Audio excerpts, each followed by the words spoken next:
श्रीपादराजं शरणं प्रपद्ये। ओम सर्वजगद्रक्षाय गुरुदत्तात्रेयाय श्रीपाद श्रीवल्लभ परमात्मने नमः। श्रीपाद श्रीवल्लभ चरित्रामृत मूल ग्रंथ रचयिता श्री शंकर भट श्री श्रीपाद श्रीवल्लभांचे समकालीन। तेलुगू प्रत उपलब्धी श्री मल्लादी गोविंद दीक्षितुलू भीमवरम। मराठी अनुवाद श्री हरिभाऊ जोशी निटूरकर भाऊ महाराज हैदराबाद। आपण श्रीपाद श्रीवल्लभ चरित्रामृत ग्रंथाचं पठण करतोय। पठणापूर्वी आपण अध्यायाचं फल बघतो।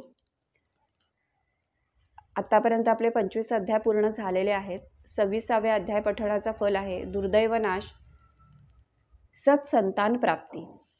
नमस्कार, मी सौ मृणाल मनोज गोखले। शिवाय चॅनलवर आपलं मनापासून स्वागत। शिवाय चॅनलवर आपण अशाच आध्यात्मिक पोथी आणि पुस्तकांचं वाचन करतो। आतापर्यंत चॅनलला सबस्क्राईब केलं नसेल तर चॅनलला सबस्क्राईब करा, बेल आयकॉनवर क्लिक करा, म्हणजे पुढच्या व्हिडिओचं नोटिफिकेशन येईल आणि कुठचाही अध्याय चुकणार नाही।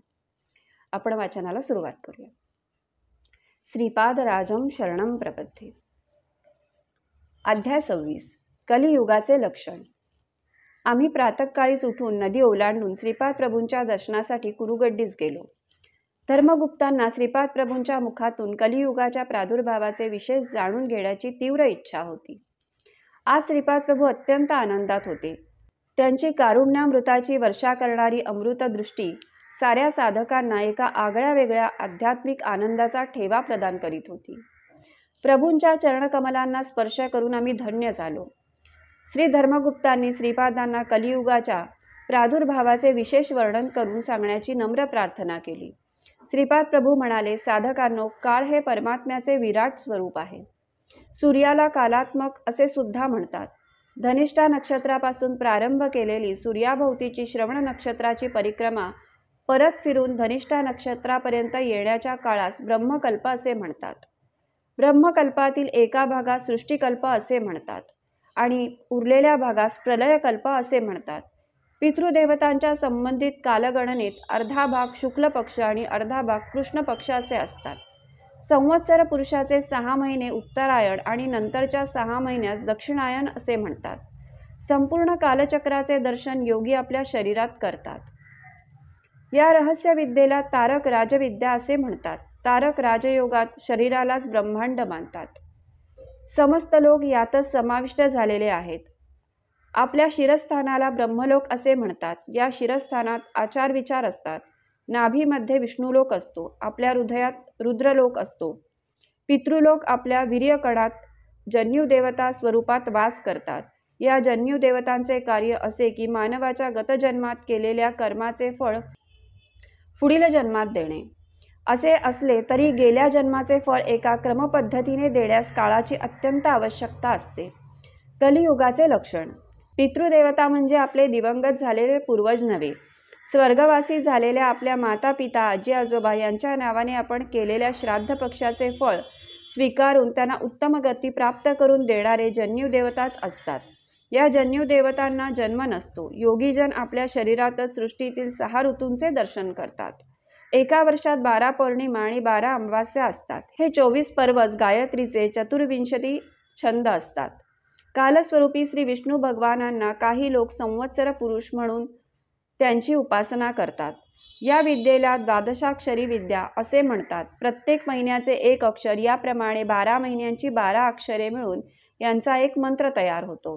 नद्यांना भयंकर पूर येऊन मनुष्य पशु संपत्ती यांची अपार हानी होणे, भूमीचे प्रकंपन होणे म्हणजे भूकंप होणे, सूर्यचंद्राची गती बदलणे, दिवसा अंधार पडून सूर्य न दिसणे, आकाशात धूमकेतू तारा दिसणे ही सारी कलियुगाची लक्षणे आहेत।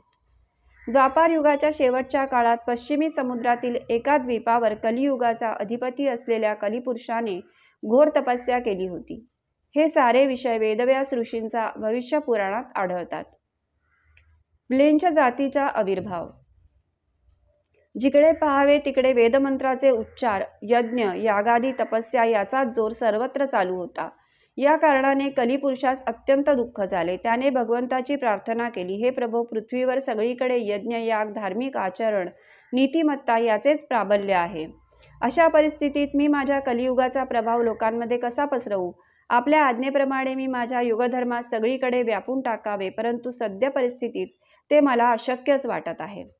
कलियुगाचे हे वक्तव्य ऐकून जगतप्रभूंनी कलियुगास पश्चिमी समुद्रातील एक द्वीप दाखविले. म्लेच्छ जातीचा मूलपुरुष आदम आणि स्त्री हव्यावती या दोघांना जगतप्रभूंनी कलियुगास दाखविले. त्या स्त्री पुरुषास विहार करण्यासाठी एक अत्यंत रमणीय उद्यान निर्माण केले.